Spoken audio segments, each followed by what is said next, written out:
નમસ્કાર, આપ જોઈ રહ્યા છો જેકેએસ ન્યૂઝ ગુજરાતી. વાત કરીએ તો રાજ્યભરમાં માંગ દિવસ નિમિત્તે ઉપલેટા તાલુકાના તમામ આંગણવાડી વર્કર દ્વારા મામલતદારને આવેદનપત્ર આપી પડતર માંગો પૂરી કરવા સરકાર સમક્ષ રજૂઆત કરાઈ છે. રાજકોટ જિલ્લાના ઉપલેટા તાલુકાના તમામ આંગણવાડી બહેનો દ્વારા આજે મામલતદાર કચેરી ખાતે એકત્ર થઈ તેમની તમામ પડતર માંગણી પૂરી કરવા આવેદનપત્ર આપી રજૂઆતો કરાઈ હતી. જેમાં રાજ્યભરમાં આજના માંગ દિવસને લઈને તમામ જગ્યાઓ પર પોતાની માંગો રજૂ કરવામાં આવી છે. ત્યારે ઉપલેટા તાલુકાની તમામ આંગણવાડી બહેનો દ્વારા વર્ષોથી સરકાર સમક્ષ પડતર માંગો, જેમાં ખાસ કરીને માનદ વેતનમાંથી લઘુત્તમ વેતન કરી આપવું, તેમજ વધુ રજીસ્ટ્રેશન હોવાથી ઓછા રજીસ્ટ્રેશન કરવા, તેમજ વેકેશન ખૂબ ઓછું હોવાથી સરકારી રજાઓ તેમજ વેકેશન વધારવું, તેમજ વર્ષોથી કાર્યક્ષેત્રે જોડાયેલા મહિલાઓને પ્રમોશન આપવા જેવી વિવિધ માંગોને લઈને ઉપલેટા મામલતદારને આવેદનપત્ર આપી તમામ પડતર માંગો વહેલામાં વહેલી તકે પૂરી કરવી આપવા સરકાર સમક્ષ રજૂઆતો કરાઈ હતી. તેમજ વધુમાં આ માંગો પૂરી કરવામાં નહીં આવે તો આવનારા સમયમાં તમામ આંગણવાડી બહેનો દ્વારા થતી કામગીરી બંધ કરી દેવામાં આવશે તેવી ચીમકી ઉચ્ચારી છે. જેકેએસ ન્યૂઝ ગુજરાતી સાથે અર્શી આહિર, ઉપલેટા.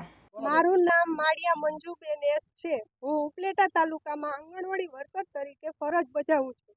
આજ રોજ તારીખ 10 જુલાઈએ માંગ દિવસના દિવસે અમે અમારી માંગણીઓ રજૂ કરવા માટે બધા જ બહેનો, હેલ્પર બેન અને વર્કર બેન અહીંયા મામલતદાર કચેરીએ આવેદનપત્ર આપવા માટે ભેગા થયા છીએ.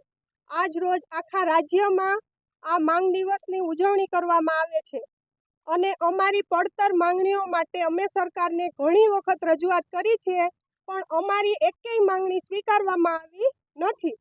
એટલે અમે સરકારને એટલી જ રજૂઆત કરીએ છીએ કે અમારી અમુક પડતર માંગણી મંજૂર કરે, જેવી કે અમારે વર્કરમાંથી સુપરવાઇઝરમાં પ્રમોશન આપે, હેલ્પરમાંથી વર્કરમાં પ્રમોશન આપે, પછી અમને કેટલો ટાઈમ થયા અમને પગારમાં 1% વધારો આપ્યો નથી.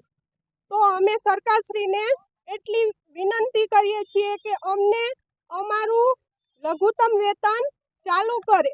માનદ વેતનમાંથી લઘુત્તમ વેતનમાં અમારી માંગણી છે કે અમને બધા બહેનોને લઘુત્તમ વેતન આપે અને અમને ગ્રેચ્યુઇટીનો પણ લાભ આપે.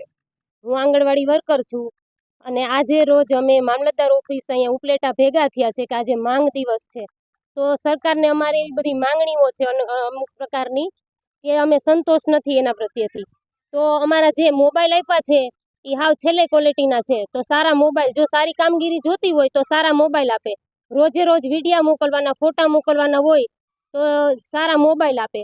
પછી બીજું વધારેમાં વધારે 20-25 રજિસ્ટર છે તો રજિસ્ટર થોડાક ઓછા કરે, કારણ કે રજિસ્ટરમાં જ રહીએ તો બાળકોનું કાંઈ કોઈ પણ જાતની સારી કામગીરી, ઉચ્ચ લેવલની કામગીરી થતી નથી.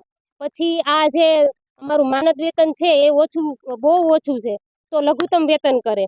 અને અમારે એક MMYની યોજના છે, આ યોજનામાં અમે બહુ ધક્કાધુક્કી થાય છે અમારે, તો આ યોજના છે એ અમારી બંધ કરે. અને વેકેશન અમારે સૌથી ઓછામાં ઓછું 15 દિવસનું જ વેકેશન હોય, તો વેકેશન થોડુંક અમારું લંબાવે, કારણ કે વેકેશન દરમિયાન અમારે પણ નાના નાના બાળકો હોય, ઘર બહાર લઈને બેઠા હોય તો અમારે પણ કંઈક પ્રોબ્લેમ હોય.